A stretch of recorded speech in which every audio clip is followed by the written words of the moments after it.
Welcome to First and 36 with your host, Forrest Dens. What's going on, man? Not much. How was that for an intro? A lot better than the other attempts. Yeah, we tried a few times, but unlike Caveman's Corner podcast, which is great, you should check it out on any kind of social media. This is First and 36. This is Forrest's podcast, so we want to make sure that it's correct because he's Asian and he does everything correctly. All right, last time we reviewed the AFC East. What are we looking at today, bud? AFC West. All right, Forrest has take some lessons from the last podcast, took some constructive criticism, and it's our second attempt. So let's see what we got today. So we're going to start off with the Raiders. Oh, yeah, man. LA Raiders, Khalil Mack. Not anymore. He's Oh, what happened to him? He got traded To what? for a lot of picks to Chicago. Why didn't he come to the Bills? He's from here. Bills don't have enough money to sign him. Oh, we just got rid of A.J. McCarron. Still don't have enough money to sign him. AJ McCarron was like, not that much, I don't think. Not that much? That's pretty scientific with your Asian podcast. We traded him for a fifth, like today. So Yeah. not so good. Oh, we got a fifth-round draft pick for him? What? Oh, we got a fifth-round draft pick for him? Yeah, from the Dude, he had a Raiders. huge comeback game. In preseason. Yeah, against but twos still, and- dude, against like, like threes and He fours. threw the ball and it came right in the guy's hands. We haven't seen that in Buffalo in forever. Well, other quarterbacks that we have did that this year too. I didn't see it, though. I only watched that game, so now I like A.J. McCarron. And he was also 13 for 34 against the threes and the fours on Chicago's defense. So, Yeah. not so good for that. All right, so let's get into the Raiders. Did they sign Bo Jackson again? Are they going to be good?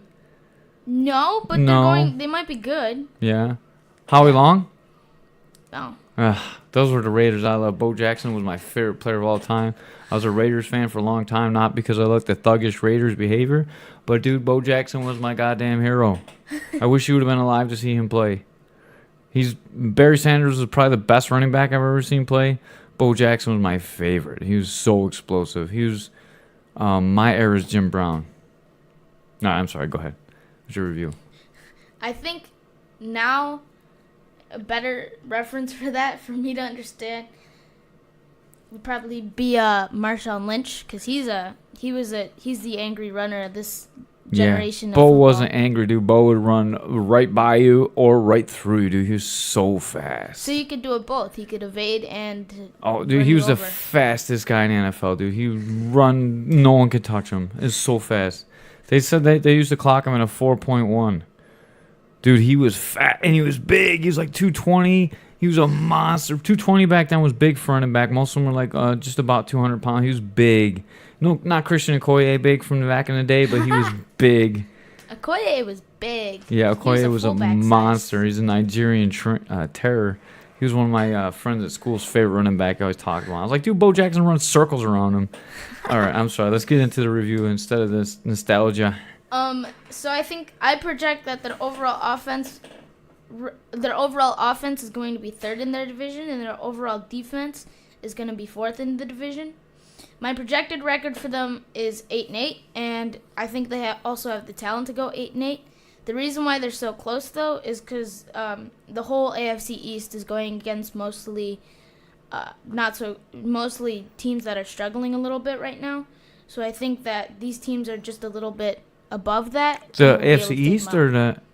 West? Oh, AFC okay. West. All right, I thought they were playing the AFC East. No, they're I gotcha. playing, I believe, the NFC West and maybe the AFC South, but I'm not completely sure on that. Okay. Sorry to ruin your podcast. So the focal point number one, focal player number one, you could also say, for the Raiders is Derek Carr. Last season, he had just about 3,500 yards, a 62% completion percentage, 22 touchdowns, and 13 interceptions, which was a down season for him. He's not that bad of a quarterback, just had a really bad year. Carr has to improve because he's the most important part of the offense. Obviously, he's the quarterback, and the quarterback is usually almost always the most important part of the offense. But he's actually a good quarterback, so if he continues to play the way he did last year, the Raiders are definitely going to struggle throwing the ball. What he has to do to improve is lower his interceptions and also throw a couple more TDs, and he'll be all good. However, he might struggle this year because he loses Michael Crabtree, who had 8 touchdowns last year. He's pretty much replaced by Jordy Nelson, so it'll be interesting to see how that works out.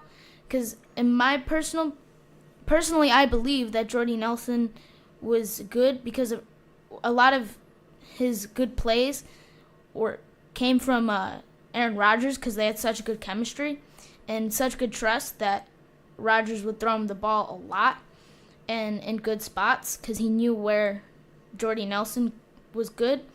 I don't think that a first-year player on a team will have the same kind of chemistry with their quarterback. He could be a better athlete, though. That's what it comes down to. Crabtree's old, dude. I remember Crabtree from like Madden 2014, 2012. So he's old.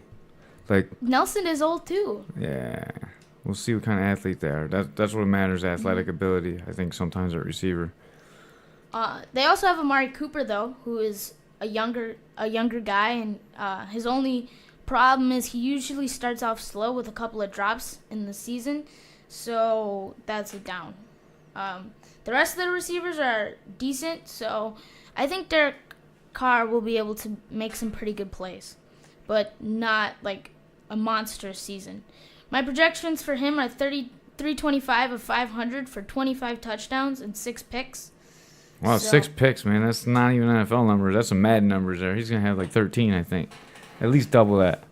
At least double that? Yeah. How come? Because on the Raiders, dude, the Raiders throw nothing but interceptions. One picked off. Yeah. Interception. He's not going up against a whole lot of good secondaries. I would say a more realistic number would be 7 or 8. But that is a... Let's bet 2 weeks allowance as 13. I don't agree with that.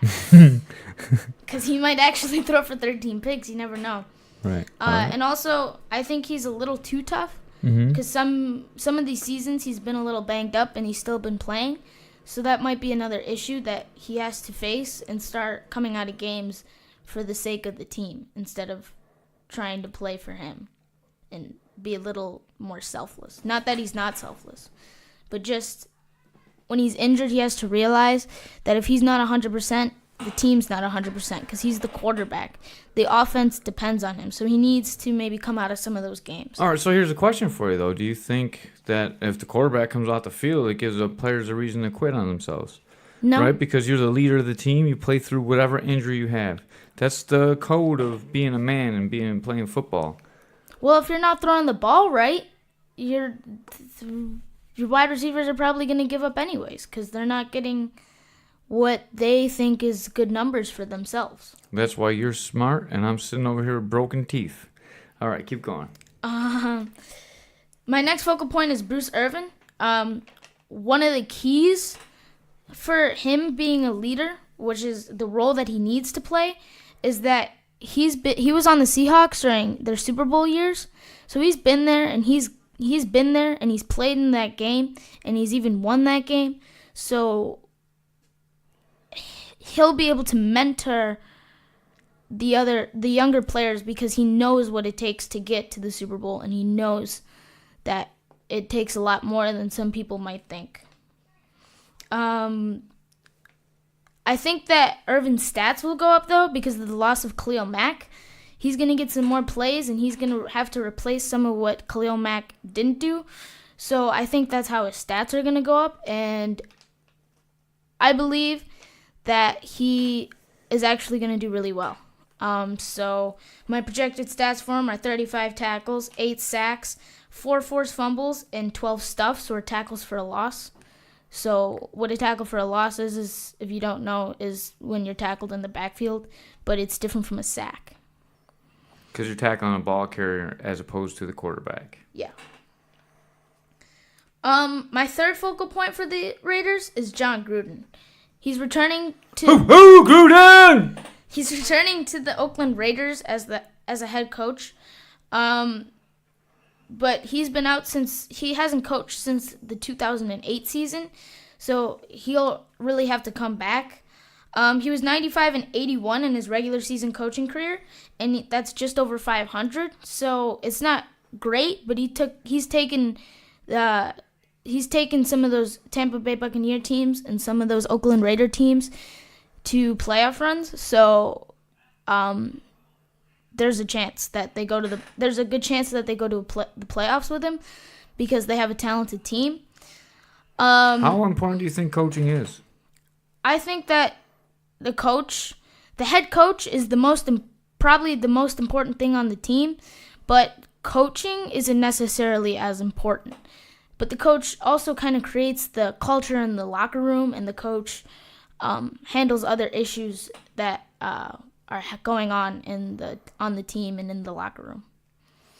So how important do you think, on a scale of 1 to 10, with 1 being the least important thing on the team and 10 being the most important team, what do you think the head coach falls on? It's probably an 8 or a 9. More important than having a good quarterback, or less important? Less important. More important than having a solid defense, or less important? More important. Okay. Also, he has the pound the rock mentality, which means he's going to run the ball a lot, which is good because he has 2 strong and sturdy backs in Doug Martin and Marshawn Lynch.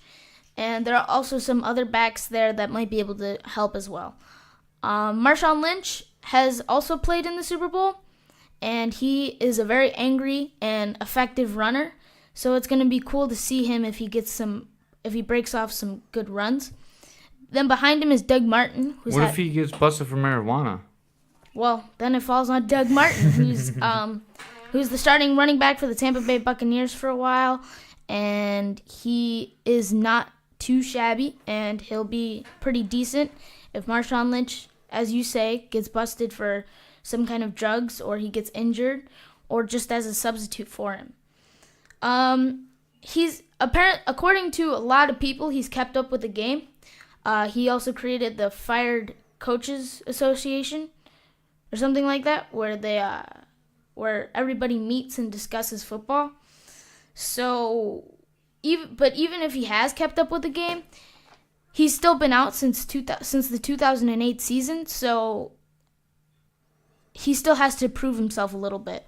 And I think a good way to keep his job there is to be over 500. At least 9 wins will tell people that he is there to stay for at least a couple years. I think one of the keys for him to become that at least 9-7 coach is he needs to instill his culture in the franchise immediately. He needs to create his own culture and plant it in the franchise so it becomes more of his team. And once he's instilled the culture, everybody's going to follow that culture. And when everybody follows that culture, he's going to be able to use his culture to create some wins. And he has made some moves. He's made a lot of good moves and a lot of questionable moves in the offseason. One being releasing possibly the best punter, arguably the best punter in the league, in Marquette King. Maybe they're not going to punt. Maybe not. But he's also signed some veterans, which might be might be there to be veterans and might be there to get a couple of wins, but mostly there for leadership. They signed Dominique Cromartie, who is a longtime cornerback for the New York Giants. That's easy for you to say. Keep going. And he was very successful there, but he's a little bit older and less athletic now, so they probably will substitute him in and out, or put him in the slot or as a fourth corner, so he won't have to use his athleticism as much.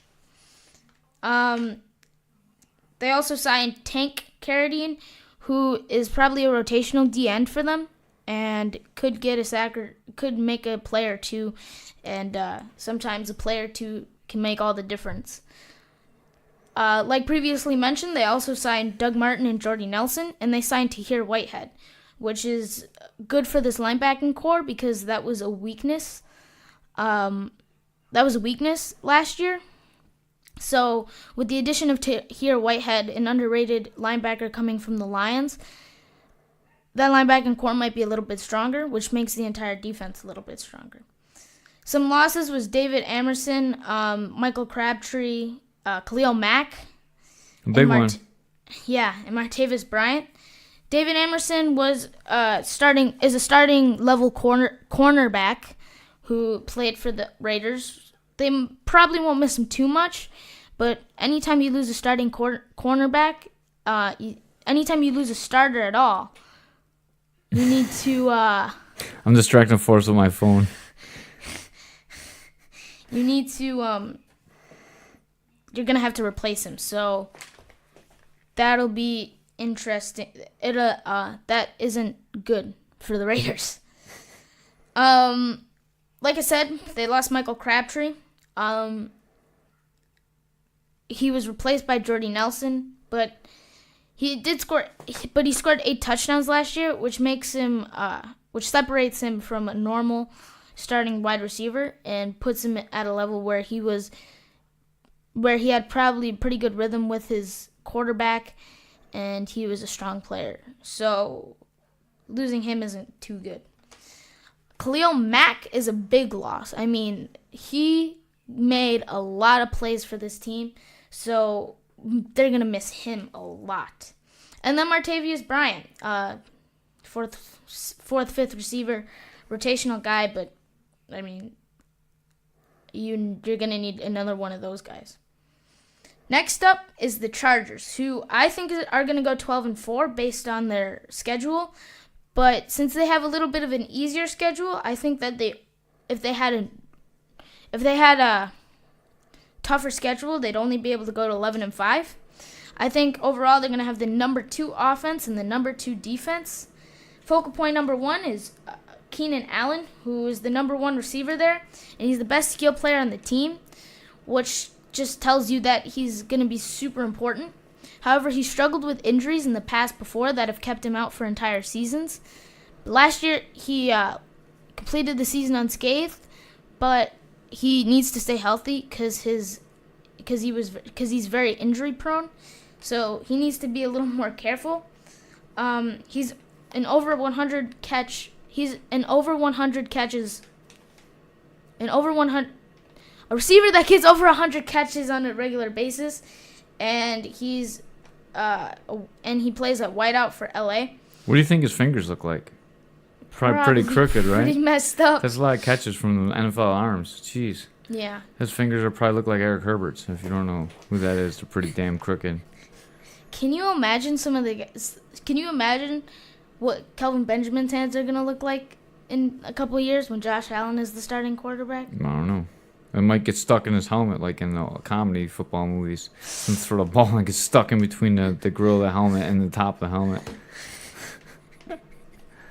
That's going to happen to Ray McLeod. Yeah. Especially if he plays like he does in Madden. Jesus Christ, the Bills sucking, man. He's been smashing me with every team. And I lose with the Bills because Josh Allen throws 60 interceptions. My projections for him in 2018 are 105 catches for 1,417 yards and 8 touchdowns. The reason why it's such a random number for yardage is because I based most of my projections on stats from previous years. So I used a similar average yards per catch and multiplied that by the amount of catches he had and got 1,417. So that's just that is what I put as my projection. Melvin Gordon is focal point number 2. He's gonna score the most scrimmage touchdowns on the team.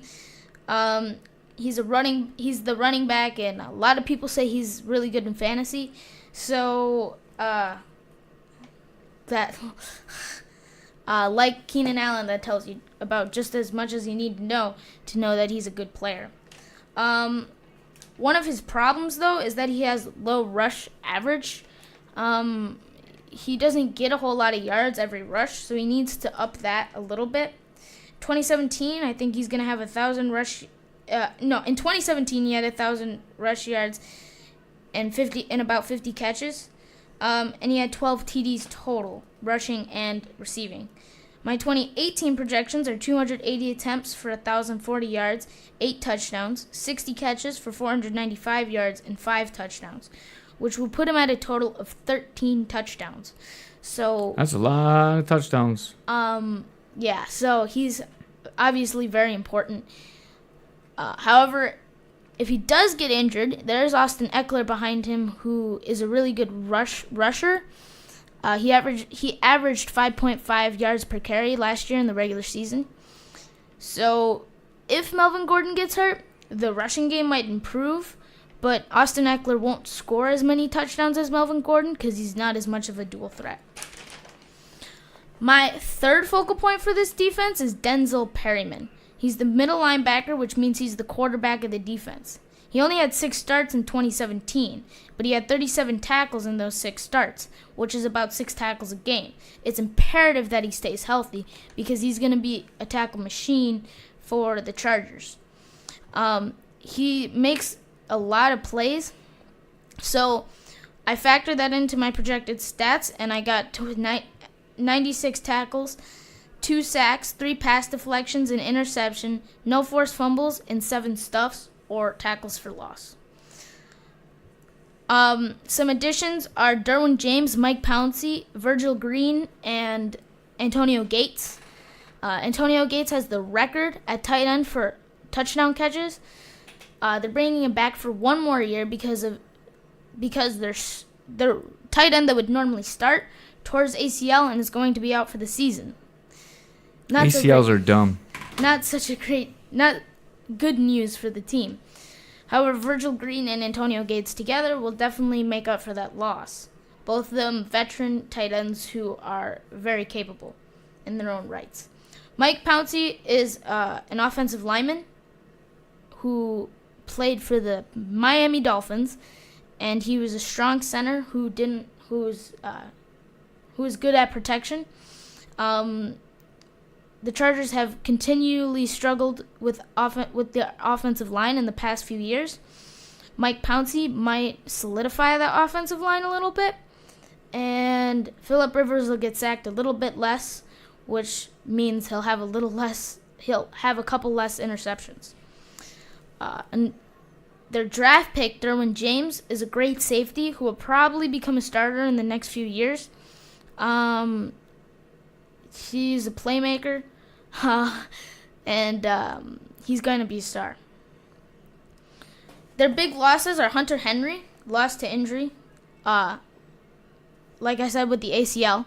And then Jason Verrett tore his Achilles, I believe, and he's out for the season. That's rough. That sucks. Yeah, he was the starting cornerback for the Chargers, but they also have Trevor Williams, who's not too bad, and Desmond King in the slot, who is also decent. Yeah, and then next we have the Chiefs. So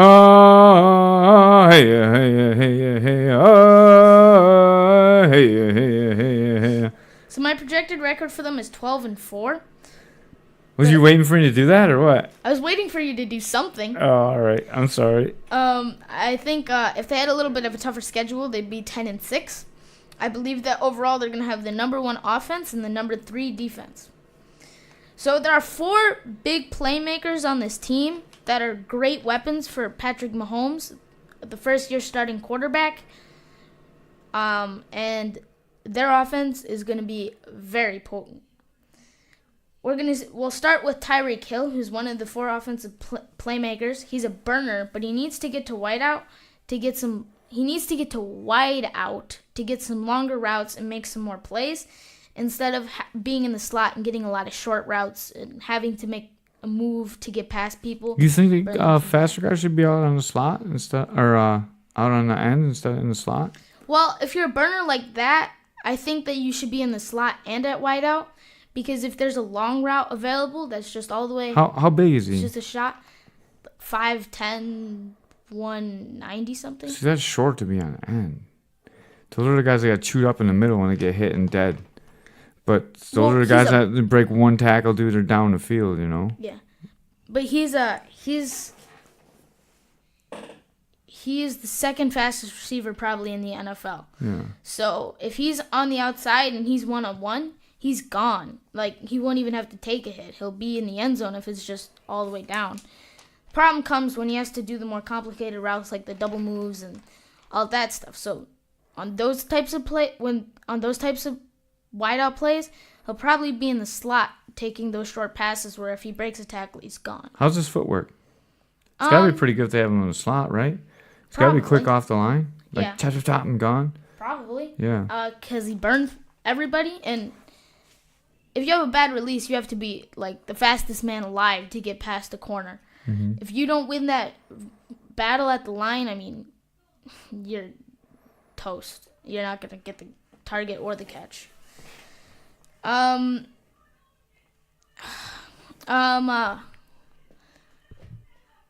In 2017, he had 75 catches for 1,183 yards, 7 touchdowns, and that's a 16-yard average. In case you guys are wondering, Forrest has these notes, and we worked on the notes to be a little bit better. So when he's lost, he's looking through his notes. But his handwriting is not all the greatest in the world, so he loses where he is in his notes, I think. I think that's what the delays are. Yeah. But we got to work on it. We need to get you a teleprompter over here. I can hold it up for you so then you can just read the stats off the line so you can be like a TV guy. I think Forrest has a future in sports broadcasting, so help him out. If you have any constructive criticism, pass it on. My 2018 projections for him are 65 catches for 1,040 yards and 6 touchdowns. The reason why he's getting 10 less receptions is because of the introduction of Sammy Watkins to this wide receiving corps. Watkins! So he's going to lose some catches, and Alvin Kamara and You want to put him on Hunt. the end when you have a Watkins on the other side? What? You want to put him on the end when you got Watkins on the other side? Watkins isn't as fast as him. He's huge, though. And he He's breaks not tackles. Huge. He's 6'1", 211. He plays big. He does play big. I don't really remember how big he was from when he was here, but I remember him smashing cornerbacks. All right, I'm sorry. Keep going. Kareem Hunt's proved himself as a viable pass catcher, so he'll probably be catching a couple more passes, which is going to cut down the amount of receptions that everybody has, and is going to split up the total amount of receptions between everybody a lot more evenly. Next is Travis Kelce. He's the second of 4 playmakers, and he's the second best tight end in the NFL. Everybody probably agrees that Rob Gronkowski is the best, but some people might say that Zach Ertz is the best. I don't think anyone's saying that. Zach Ertz? He's a tight end for the Eagles. He just won the Super Bowl. There's one tight end who has an energy drink, and that's my man. Yeah, that's why I said everybody agrees he's number 1. Right, he's number 1. Yeah, but some people might say Zach Ertz is number 2. Oh, number 2. Okay, I thought you said some might say he's number 1. I'm sorry, I misheard you. I didn't mean to derail the podcast again. But all I gotta say is that energy drink is the bomb. So good. They're not paying me to say it. I really, really like it. It's got sugar in it, so I don't drink it that much. And it makes my stomach hurt like I got rotted gut. But it tastes so good. I want to party like the Gronk when I drink it. I just want to take my shirt out and jump into his club and shoot myself in the foot like the NFL guy. I'm sorry, go ahead. Ertz is good, but first of all, he doesn't have the same amount of seasons, and second of all, Travis Kelce has way better celebrations and way better yak, which is celebrations? Yards after catch. What does celebrations have to do with anything? And then yards after catch also. He also has way better yards after catch.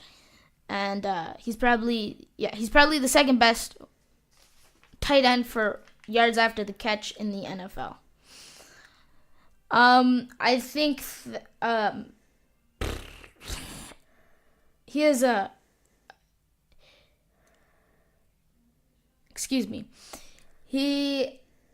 my 2018 projections for him are 80 receptions for 1,000 yards and 8 touchdowns, which is a 12.5 average. He averaged 12.5 yards a catch last year as well, but he's definitely going to be the safe pass a lot of the time. So he might get some shorter throws, which would ruin his big plays, which would down his total average for the entire season.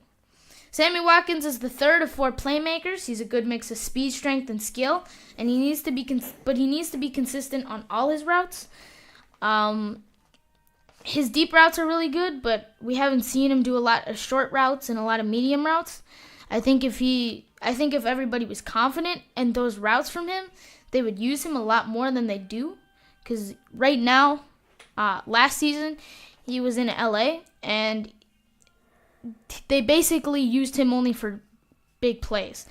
He had like 65 catches for about 950 yards and 8 touchdowns. So he had a 15-yard average, which shows you that he was mostly used for deep passes, but he needs to be used for some shorter and medium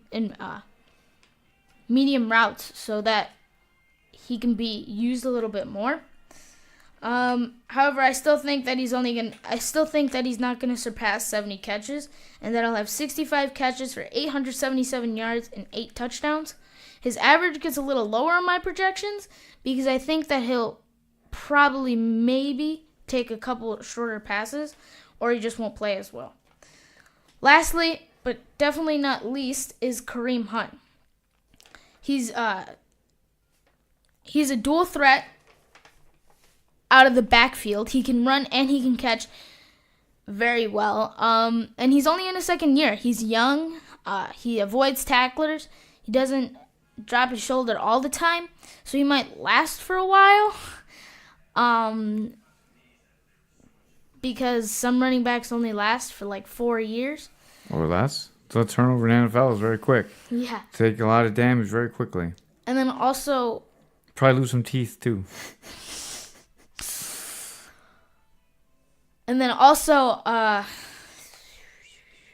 he's also, since he's only in his second year, he'll improve, which means that he could be even better when he gets old. Once he gets a little bit older and he progresses. Once he's a vet. Yep. Like dad, like a veteran. Yeah. My 2018 projections for him are 270 attempts for 1,350 yards and 9 touchdowns and 55 catches for 437 yards and 3 TDs. Their big additions were Orlando Scandrick, Anthony Hitchens, Sammy Watkins, and Kendall Fuller. Orlando Scandrick is a veteran cornerback who's probably going to be rotational or a third corner.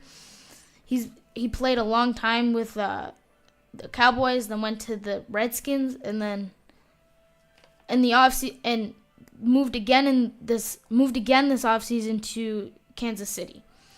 Anthony Hitchens was also a Cowboy, and he was a very efficient inside linebacker, so he'll probably get some snaps as a starter this year. And then Sammy Watkins, as I said, is one of the 4 playmakers on this team that are going to make a huge difference. And Kendall Fuller, coming from Washington, is a good corner that had 4 interceptions last season. So once he comes to Kansas City, if he gets 4 picks again, that'll be really helpful.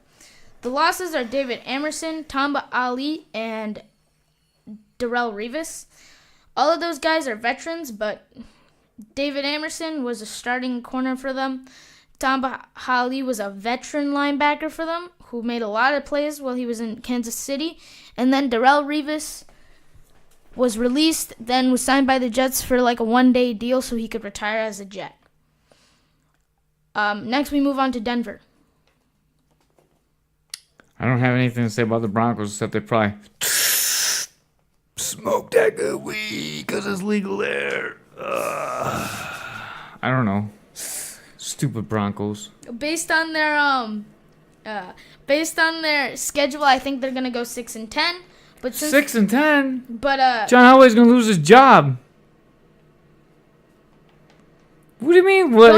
Don't you not like John Elway? Since he some people think he's better than Jim Kelly. I like John Elway. Him and Kelly used to play all the time. He's another guy that lost a bunch of Super Bowls, but at least he won one or two, at least maybe. he won one.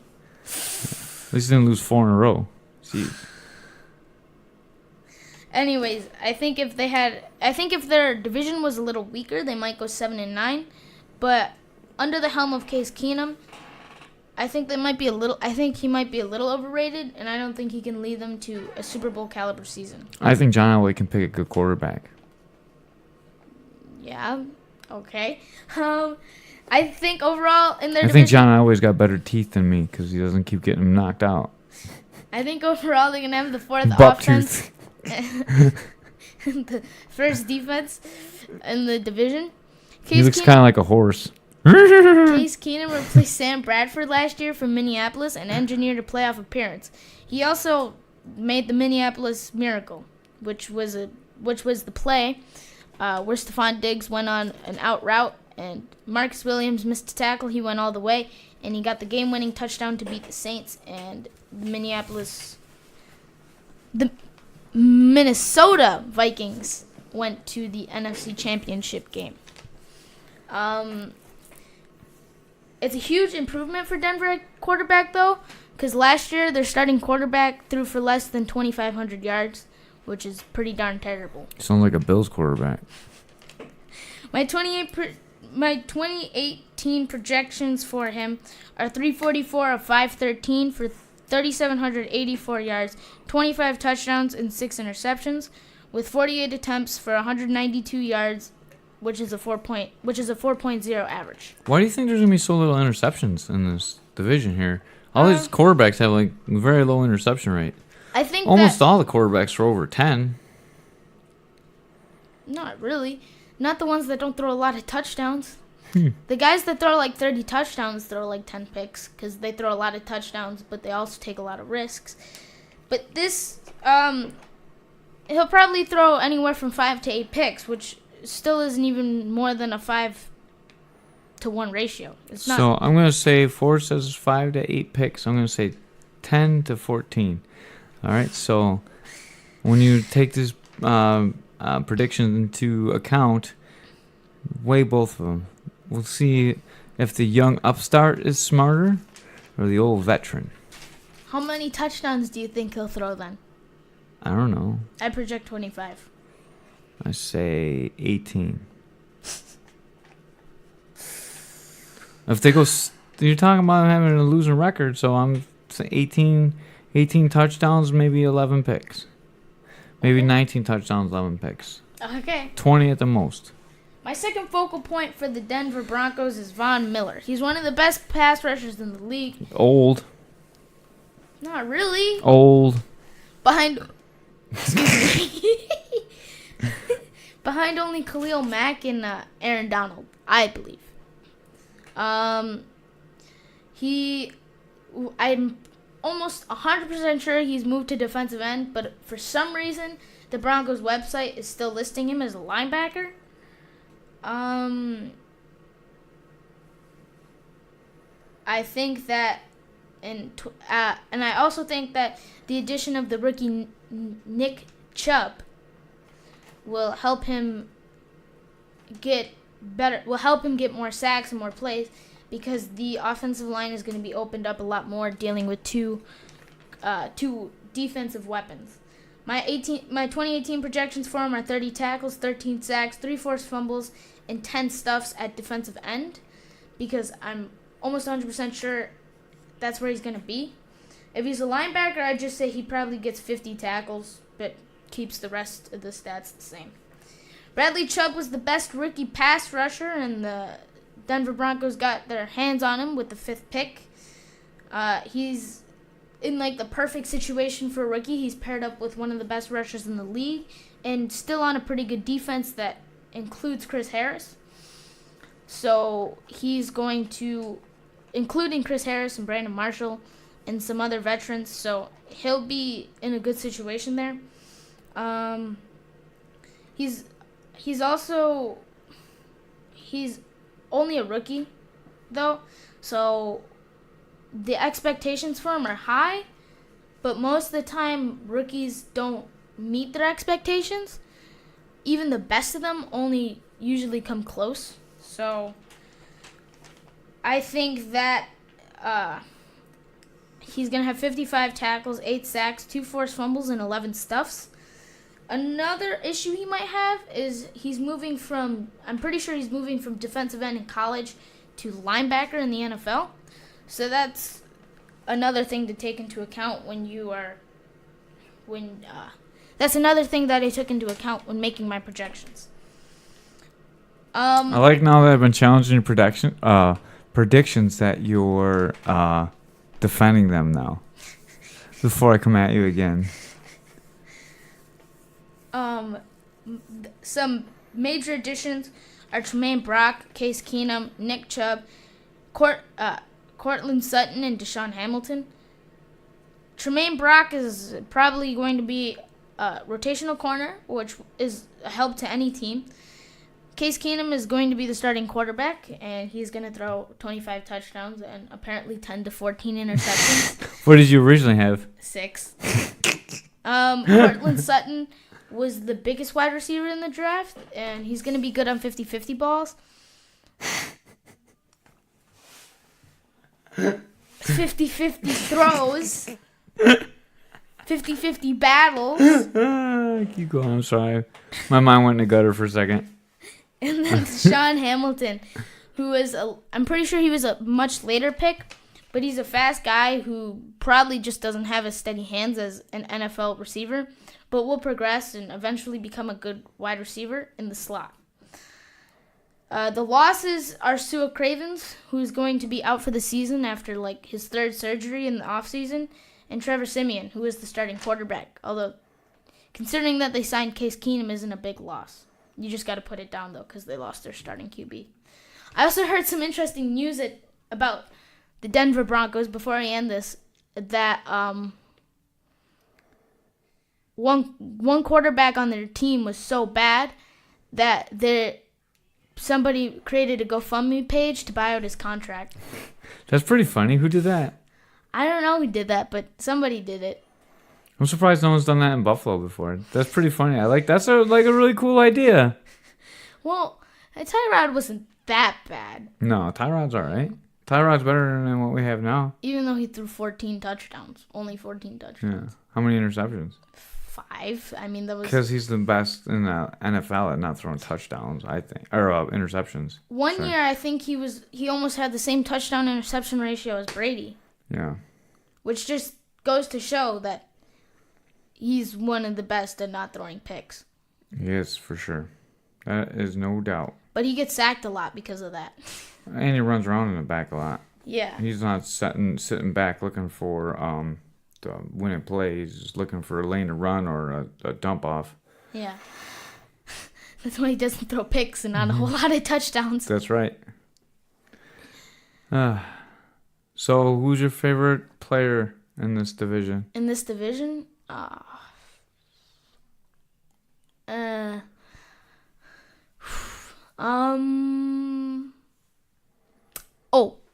Kareem Hunt. Cool. So you seen some NFL games. We've been watching the preseason together a little bit.